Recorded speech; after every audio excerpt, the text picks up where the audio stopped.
and he'll be happy about that. This is the dive comp to punish Cop for playing Misfortune. They need to get through that bullet time quickly and shut it down so their team doesn't get AoE'd out. Actually, remember this is when Cop was on, I think it was Kog'Maw, but they were able to pretty much just run him over and over and over. So we'll have to see if he has his Misfortune. He has a little bit of escape that she brings with that strut. We'll see if he can make it happen. But MegaZero is, like you said, going to be gunning for that back line. They have the tank to get in there. We'll see if Curse actually looks like they're getting a lot of peel for their AD carry as well here with Karthus if they pick it. Yeah, and Karthus is something that's made a bit of a comeback. We saw Vulcan playing it, we saw Reginald playing it as well, and it is something that Nijaki has played in the past. It's a very farm-heavy thing, and it will synergize well with gank spot lane. I'd almost expect if they're going to go with Karthus to go with Sona as well for elements, unless they're going with something a little bit crazy here. So this is a standard team comp for Curse for the most part. They want to land a wall, allow Saint Bitches to run in with Volibear's Rolling Thunder, get the flip back, and then Void Boy to follow up, right? Like, that is a comfort thing for Curse. It's actually another fairly meaty team comp, as Echo would like to say, because even Karthus, when he builds that Rod of Ages, and if he goes for the Seraph's Embrace build as well, becomes very difficult to move around. So that'll be pretty good for Curse. And really, this plays into what Nijaki's been playing a little bit more aggressive lately as well on his Rise play and everything that he's been bringing to the table. So it'll be cool to see how he takes this into effect and becomes one of those divers with Saint Vicious and Void Boy. Is not as usual to see. Yeah, absolutely. So for Marn, their team strategy is somewhat dive heavy, but they have the poke potential from Lux. So Echo actually picked Lux because he's trying to pick off Nijaki before Nijaki can get into the team fights. So Marn is mostly about laning, with the exception of Malphite, who's going to be the team fight initiator for them. And then, of course, you look at Curse. We touched on it before. Very, very high damage. That's pretty much 4 threats that they're running, and they are a dive-focused team with Cop in the back trying to throw in the bullet time. So what kind of trouble does a Karthus present, you know, or just the composition that Curse has for a Claky D? How mindful is he going to have to be of ultimates? Because it has to make it that much harder. Well, the thing that Claky D is going to want to do is focus his Cataclysms in the right spots, because all Nijaki wants to do in a fight is actually just walk into the right position and sit there. He wants to close off part of the battlefield. Luckily, Cataclysm can do a similar thing. So if they can get in positions where Claky D can either ult in or around of Karthus, he can keep them out of those zones, and they'll save themselves in those fights. But it's very tricky to do. And there's not a lot of actually gap closers for either of these teams besides Void Boy who really can get out of that. So Cataclysm is going to be very effective when Claky D can get it down, and hopefully he will be helping. He's going to try to help. He's going to try to help. In the right way. It's not going to be one of those Chouster killing hotshots in the top lane helps. It's going to be like legitimate helping. Claky D really wants to keep his team alive rather than help Curse. All right, we'll just see how much helping as we jump into your first game here, week 9. It's going to be a long day. You better have your popcorn and beverages ready, and you better have your seat nice and squishy, because you're going to have to be sitting for quite a while. This is game 1 here of our very long day in week 9. Curse versus Marn. As we start this matchup off, we see a lot of focus from Curse in the bottom lane with 3, as they also send 2s top for a little protection in the jungle. So we saw bloodbaths last week in our first 2 games. There were huge amounts of fighting. Curse was involved in a fair number of those because they actually don't ward too much at level 1 historically. They have a 3-man scout here down in the triangle brush. If someone walked in here, If someone walked in here, I believe Saint Vicious would actually be able to kill him though. So Neon Tonso also in a defensive formation. Both teams actually going for low ward starts with very defensive, almost offensive line-like formations. Except Curse now with the 4th stack in the bottom. Maybe they're looking for some kind of delayed invade. We'll have to see how it plays out, Riv. And really only 1 red pot so far starting out on this game here in week 9. It's going to be going out to Void Boy, so we'll see if he plays that with anything early on MegaZero. Y'all know MegaZero loves the 1v1 matchup, and these is where these 2 guys definitely are advanced in their play styles. The ward goes out, so they found out Curse. Very nice ward. They could not take it down. Yeah, and that's actually Curse could have been in position to kill that ward, but I think they were sitting back in that triangle brush because they didn't really know where Echo was either, and they were worried about a light binding catching them from around the corner. But good scouting out by Marn. Looks like Claky D starting on the red side of the jungle, and actually neither team has full knowledge of where everyone is starting, but what Marn did accomplish with that ward in the triangle brush is they know that Saint Vicious probably started in the red side of the jungle, which is actually going to give MegaZero a little bit more early game confidence against Void Boy, because he knows how far away Saint Vicious would be on Volibear. So coming into this one, knowing how Void Boy and both MegaZero play, which team does it really affect more when you have to have that jungler focus top? I think right now it's going to benefit Curse a little bit more just because they're more experienced duo-wise between Voyboy and St. Vicious. If Saint decides to go up there, the nice thing about this matchup for Voyboy is Malphite doesn't really beast on people early, and Renekton does. So even without jungle intervention, I think Voyboy should have a bit of a battle edge on MegaZero, but I don't even know if we're going to see kills in that lane because both of them have went for teleport, which means they're mainly looking to farm and affect other parts of the map. I really want to see how that plays out as St. Vicious goes bot. Well, Voyboy already put an early ward down top as, yes, St. Vicious goes for the flash and the flip, but it's a flash by Heartbeat as well. So Touche there. They get out safely.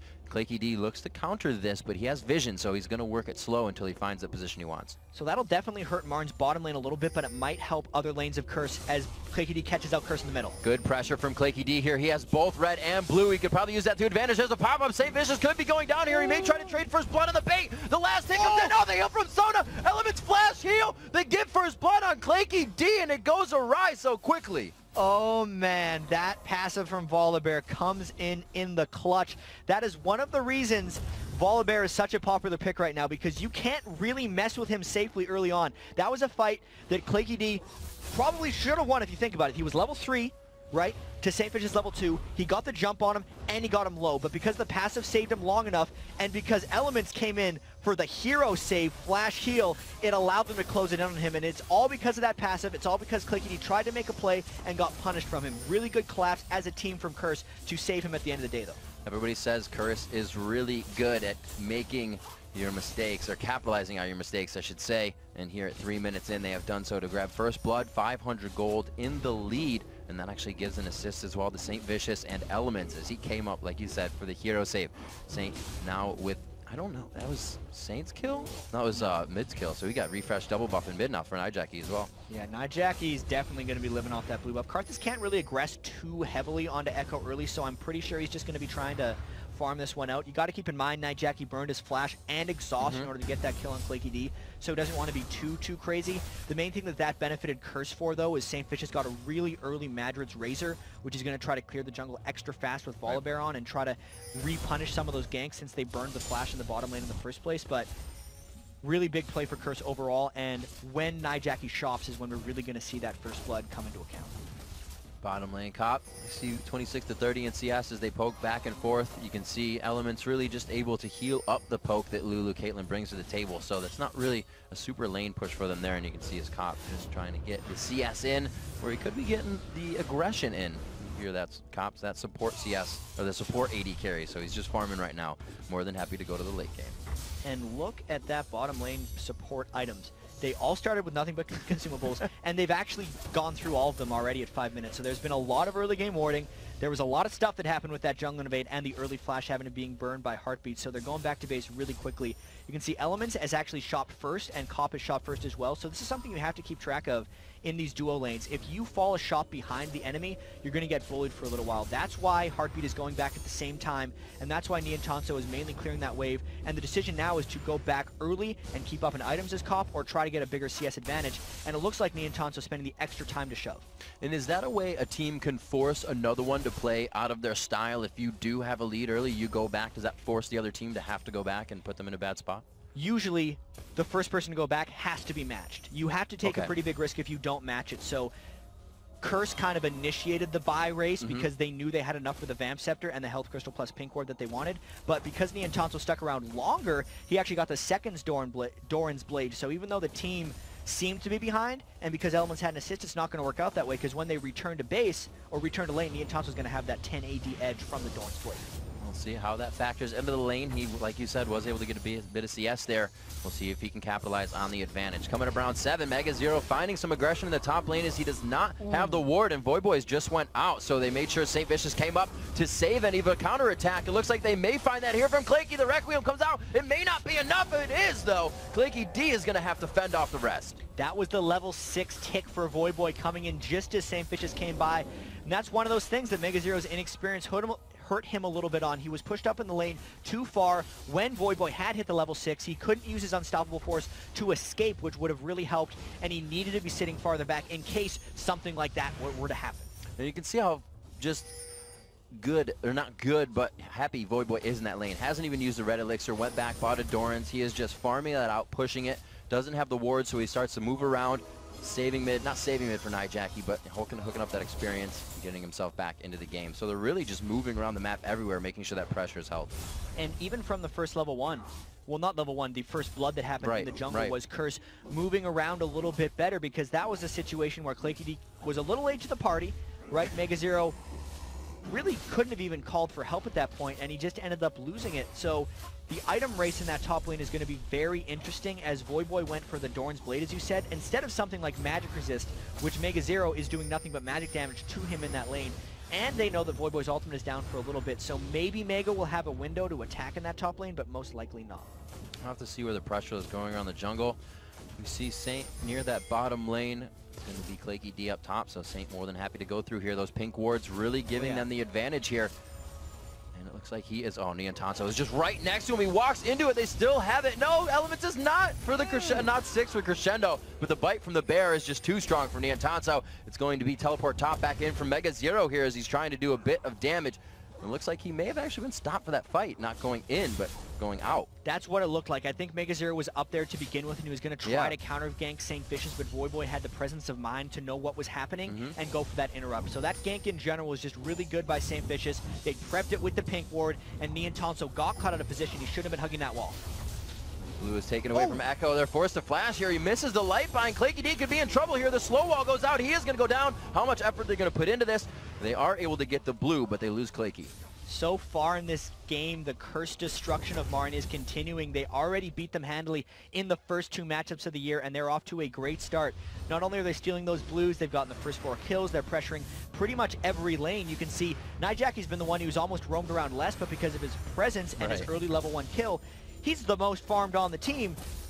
Voyboy's beating up in the lane. Even Cop and Elements are doing great thanks to the ganks from St. Vicious. So this is a total team win so far from Curse. MRN really has to do something to get back. And Voy is really giving MegaZero a hard time, and he should. The teleport is down. He knows if he pressures MegaZero, he's gone for the entire time of walking back to lane. Voyboy's teleport is up. His ghost is almost up, and he could probably go in on a fight here soon. Looks like he's actually, no, still going to put the pressure on. And these are actually the times of games where Voyboy gets a little, as Voyboy likes to say, hyphy. He goes a little bit out of his comfort zone. He tries to make big plays even though they don't need to. He's got MegaZero low right now, which is why Claykey D's coming up to get him, because he was hoping Voyboy went in a little early. I think MRN could have baited that out a bit more, because knowing Voyboy, he was going to be diving MegaZero in about 10 seconds if Claykey D didn't show. Absolutely. I was thinking in my mind, Voyboy's probably sighing that he didn't dive in seeing Claykey D, so from both sides of the coin there. Voyboy backing off though, knowing that MegaZero's out of there, but at least they have the jungler vision top. What is St. Vicious going to do? Looks like he's going to farm mid and tax the lane a little. This is something St. Vicious does a lot of, and in this game, since he's done so much ganking, he's actually about 16 minion kills behind Claykey D, but this is not a bad team strategy, because what he's trying to do right now is he's trying to shove out the mid lane because the blue is up for Nijacki. So Nijacki's actually going to go and take that, and they're really just sharing map objectives. If St. Vicious was helping Nijacki with the blue, A, they wouldn't be pressuring Echo here, and they'd also be getting less experience overall. So it's a pretty smart play by Volibear to be in the mid lane while Nijacki takes the blue buff. And he's actually doing a great job of just harassing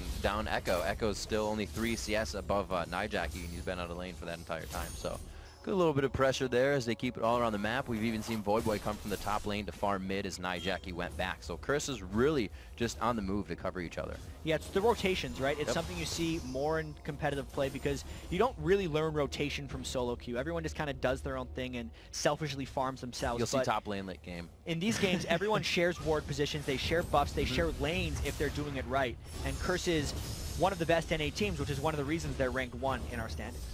So at 16,000 gold, we have about Teleport 14,000. The teleport is coming in bot. MegaZero going hard on this one. He does have the unstoppable force up. They wait very patiently on this. Cataclysm locks in Elements. They could actually still have Cop here if they decide to go, but no, it's the teleport in from Voyboy this time. Wild Growth onto him. He can't certainly find a kill. He's looking for the last hit. One coming in there. It looks like he could finish off another one. They're going to go for a full dive here. St. Vicious, that last hit for the passive ticking on for him keeps him alive. Voyboy finally finds the double kill. Ace in the hole does not kill St. Vicious. Oh, man. That passive too strong. Cop onto MegaZero, and now it's just a standoff between MegaZero Cop coming in from the side, though. Will Voyboy try to tank this one up? Cop takes the damage from the turret. They're going to trade it up. He might make it out. Oh, Caster Minion's way too strong. Voyboy gets a third kill on the fight. So a huge win for Curse there.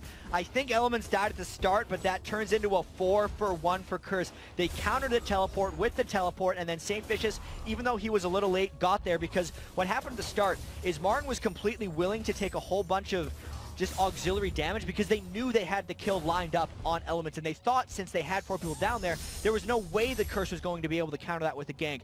They probably forgot a bit about Voyboy's teleport on the creep line in the back, and St. Vicious arrived at just the right time, turning a 4v4 into a huge win since Marn was willing to take all that free damage, getting the first kill.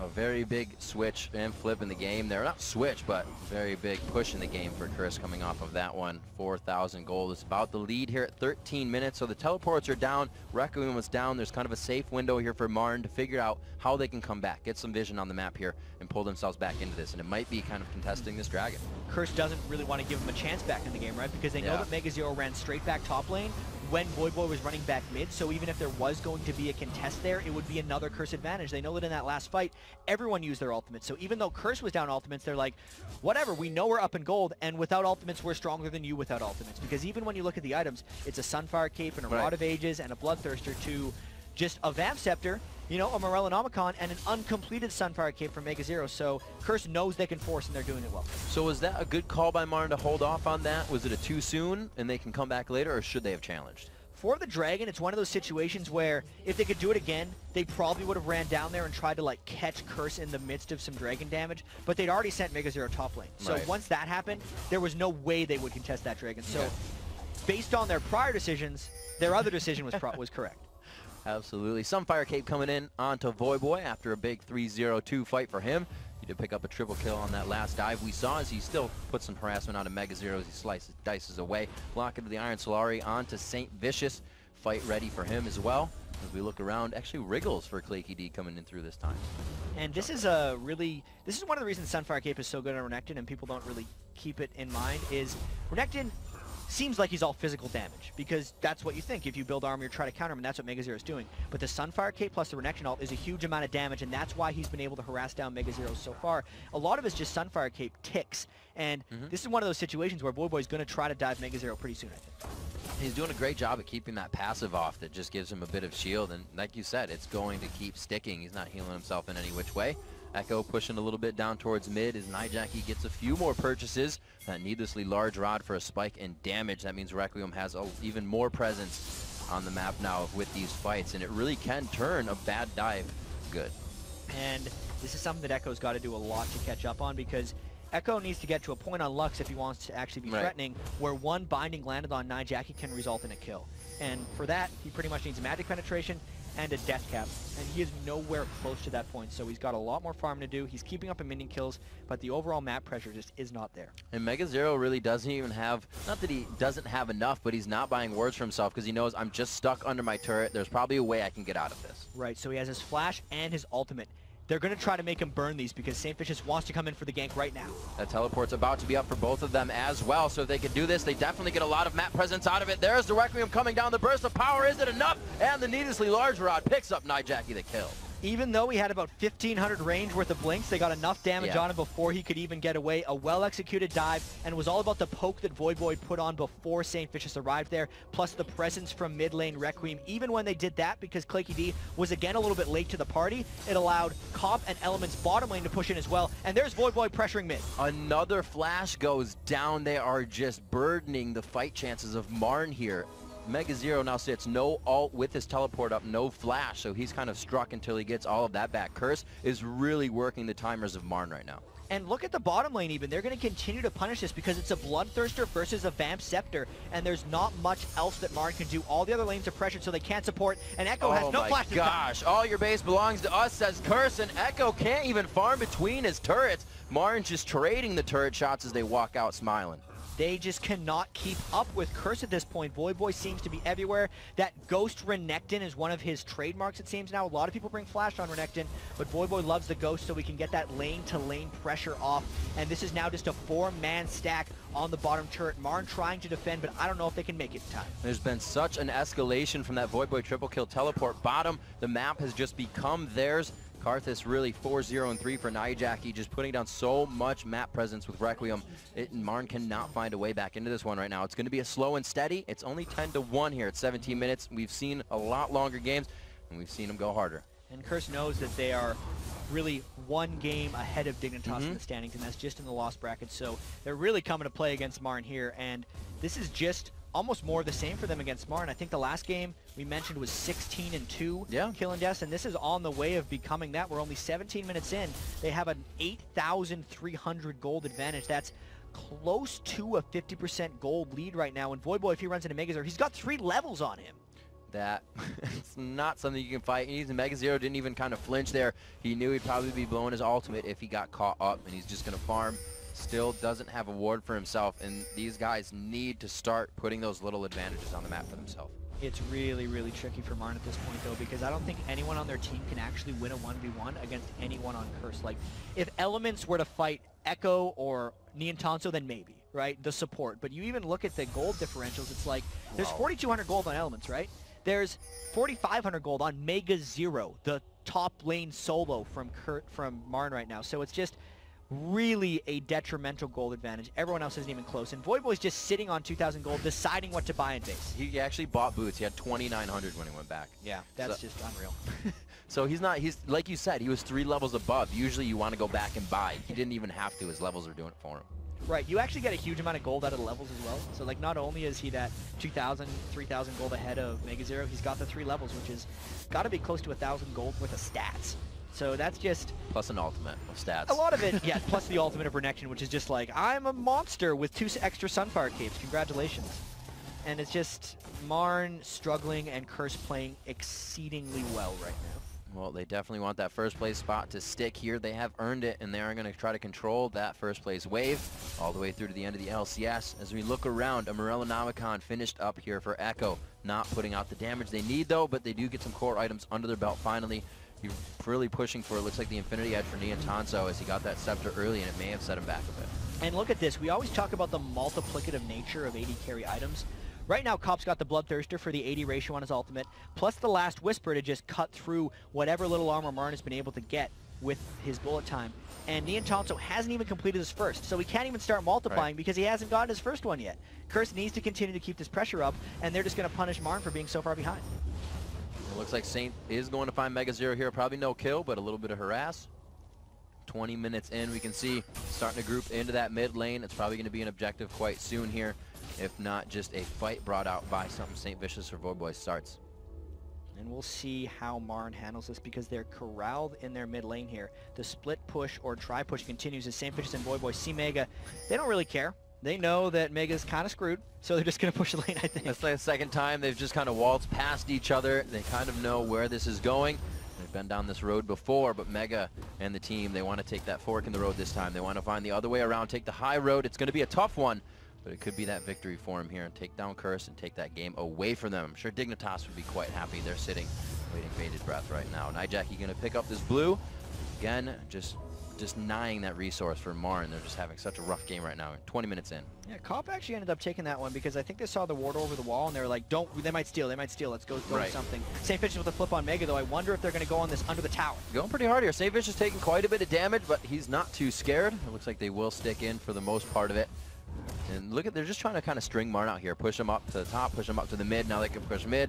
They're probably going to leave Voyboy in that top lane. Actually, he comes down, so they're putting a lot of pressure here.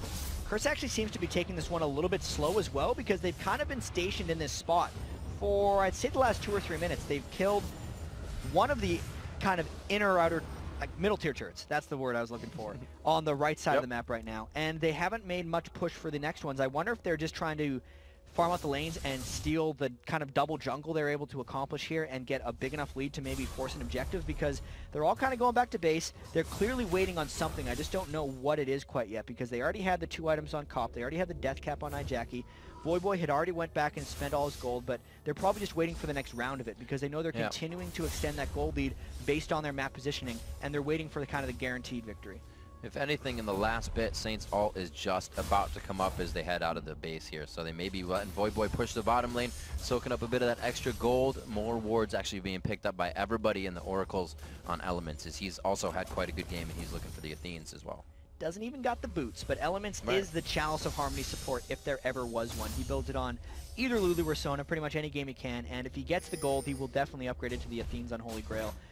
Just tonight, you know, relying on his positioning. Last week he had some rough crescendos that he's got to everybody's had their share. He wants revenge for those bad crescendos. And he actually hasn't had an opportunity to land a great one this game because there haven't been team fights. No, that's very true. Marna's just found themselves out being singled out here 10 times to the one time they were able to come back and grab that one for themselves. But yeah, in those 10 kills, you're right, there really hasn't been a team fight. We haven't seen the potential. Mega Zero and Claky D can land some amazing ultimates that will group up for Lux Laser and really the continuation of damage after Wild Growth. So yeah, it's a lot in words and it's a lot to make it happen, but can they? And I don't know, Mega Zero's gonna walk into the bush here. Oh my gosh, they pinch him from both sides as they come in. The Unstoppable Force hits the team, but it hits him on the outside. And bullet time back around. They get caught. There is the fight potential, but they are just pushed out. Voyboy and St. Vicious not even taking damage. Niantanso can't even get away from these two. They are just walking without even using crowd control. Double kill for Cop. It's going to be a 2 for 3, though. I gotta say, that wasn't that bad for MRN considering how far behind they were. Obviously, Niantanso got manhandled by the just Crocodile and Bear running through for him, but Elements didn't get a chance for crescendo. Echo landed a beautiful combo at the start of that fight and completely wiped out Curse's backline just right off the bat, but because Curse had such a big lead, because Voyboy and St. Vicious manhandled Niantanso so heavily, they still get a turd out of it. There is so much zoning to come from Nijaki, Saint, and Voyboy. We saw the Unstoppable Force pass them, and they were like, all right, let's go. And like you said, Niantanso just ran for his life. 41,000 gold here for Curse, too. 30,000 gold for MRN. 13 to 3. Like you said, doing quite well there to pick up 2 comp and Elements. But that fight's going to go on quite long when you have that HP bar of Voyboy and St. Vicious. So they got to figure out a way to get that damage now. So they got to hold off, farm it up, and really figure out what objective to go after next. And I wonder if that fight's going to scare Curse off a little bit just because of how poorly it went, right? They definitely shouldn't have traded 3 for 2 in that situation. It was just the fact that Cop and Elements clumped and allowed Mega to hit the Unstoppable Force into Echo's final spark in that one. And they should feel fairly confident poking around Baron, but mainly looking for a fight because thanks to the existence of Lux for MRN, Echo has the Baron steal potential, which I'm sure they've been watching last week and they saw the Baron steal that Link pulled off in their game. So they're going to be cautious, right? They got to wait on the Karthus Requiem. They're waiting on Voyboy's Dominus, his Renekton, and they're going to try again. And I'm pretty sure if Cop and Elements don't get instantly killed in the next fight, that they're going to walk them off the field. Absolutely. That's exactly what a 5-0-4 Crocodile, a 2-0-8 Bear, and a 4-0-6 Lich King will do to you. A lot of money coming in on the side of Curse. If they can't use it right in the next fight, like we saw, it could still beat MRN. But can they take out Voyboy and St. Vicious? So big right now, setting up in the bush, and the Oracles is there. Yeah, and MRN is sitting in a brush that is not warded. They're hoping to catch a straggler coming through for this. They actually might think the Baron is being taken right now. So they're walking through. They're trying to scout it out. They throw the binding in, and there's St. Vicious from the back. Oh, they see Saint, so that's pretty much see everybody. The wall goes out, so they cannot get through. They zone him pretty good, and they start going for Echo. Echo is going to be locked in here. Voyboy in a 4v1 as the team is behind him. He tries to get around Cataclysm, a pretty good laser, but they are still going to be forced out of this. Voyboy is taking on the whole team right now. His Mega Zero is forced through the same, but Voyboy dashes. Cop takes a shot to the face, but he keeps running like a trooper. St. Vicious looking to get another flip in here. I don't think he's going to get the speed from that Lucent Singularity, and they back off. 14 to 3, only grabbing 1 there. Yeah, Voyboy just went mad mode in that fight, taking on 4, but unfortunately for Curse, they still only got the 1 kill out of it, right? They burned all of their ultimates except for Crescendo. Once again, Element's still waiting to find that perfect shot, and they're just going to try to reset this fight, I think, because they know they have the kill advantage. They still have the Oracles from Saint, and the Baron presence still exists, so now Saint's going in again. Oh, the cooldown's being down. There goes to Whimsy. Will they be able to take down Heartbeat here? The exhaust goes out a lot for just a little Lulu. Heartbeat falls, and it's going to be a 5v1 pressure now coming from Curse. Voyboy trying to chase down Echo and Niantanso, but this is probably a losing battle. There's the Ghost. Boy in chase. Loosen Singularity Zone is going to slow him for so long. He dodges the light binding. Echo now running for his life. He's going to try to fit some dragon damage in here if they do get it on, but it's not going to be enough for anybody. Boy picks up another kill, 6-0 and 5. Oh, Curse is just going to pick up this little treat as well at the end of it. So they get 2 kills worth of gold essentially off the dragon after that fight. And only 26 minutes in here. It's already 16 kills to 3. Marn, their backs are through the wall right now. I don't know if they can still push themselves back up from this one. And at this point, Curse has already pulled off a few Baron execution plays. Not too many signs of life coming out from Marn. I'm not really sure what they're going to do here, Riv. 46 to 33,000 is a pretty grim gold score if you're looking at it from the bottom side here. 16 to 3. Marn loves to be in this position though. This is where they were coming into qualifying. This is where they were in the qualifiers, and now they're in the LCS. So we'll see if they can thrive in this spot once more with this little amount of gold. They still have the core items that they need to come out here. If Caitlyn can get some attack speed and they can get enough peel for Niantanso, he is an AD carry that can take out Curse. But it's all about Voyboy right now. Really, Saint's even helping the backside. Voyboy took on 4 people last fight. And it's also about the items, right? Niantanso's still just sitting on that Infinity Edge. Whereas Cop's completed his 3rd big item. Obviously, Infinity Edge is the most expensive item. But Curse is just taking the Baron. I mean, Marn has been baited throughout this area. They're worried about the fight coming in from the backside, and which is why they were delayed going in for that. Curse spiked it down so quickly with the sustained damage from both Nijaki and Cop that now with the Baron, they might look for a final dive. And let's just touch on these items really quickly. Saint just picked up Captain Boots. So when he goes in, the rest of his team will get that move speed buff following him. It's about time someone build those boots. St. Fish's always talks about how expensive they are, but because they have such a big gold lead, he was able to pick them up. And it works perfect with Sona on your backside too, pushing everybody with the aura.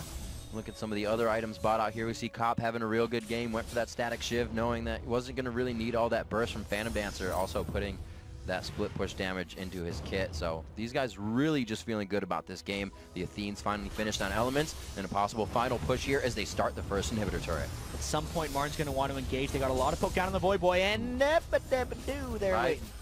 I thought it was going to be a Cataclysm Unstoppable Force follow-up on that. They wait there. That could have been one of their few chances that Curse will really give up. Cop was very far ahead in the lineup there. Elements, like you said, though, waiting for that perfect crescendo, and he was lined up horizontally on them. Yeah, no matter what they do, they're still going to have to deal with Nijaki's Requiem, right? With the Void Staff, Rod of Ages, and Death Cap coming through on this one, it's like, even if they kill Jackie, everyone's going to lose about half their health. So the little damage that goes, it's coming now. Niantanso does have the cleanse out of this when he gets himself to the backside. It's going to be Mega Zero and Clicky D inside the Cataclysm, but they're getting rocked out by Voyboy and crew. Element's coming up with a kill for himself this time. Echo gets bitten out by the bear once more, and we're going to see 20 to 3 here, 29 minutes. The first inhibitor goes down. Those are some long death chambers, and it looks like they may have the Nexus. They have such control this entire game. Curse just probably going to tank up some of these turrets. Nobody died in that 4-for-0. Nexus turret's going down. Think they're going to get it. They added a few more kills on from last time. 20 to 3 in this 30-minute matchup here for Curse versus Marn in game 1 of the day. Jap. Curse playing very dominant in this one. Voyboy having a great game at 7-0 and 6 along with the rest of the team. They look to take out the Nexus and take out Marn. One of the most solid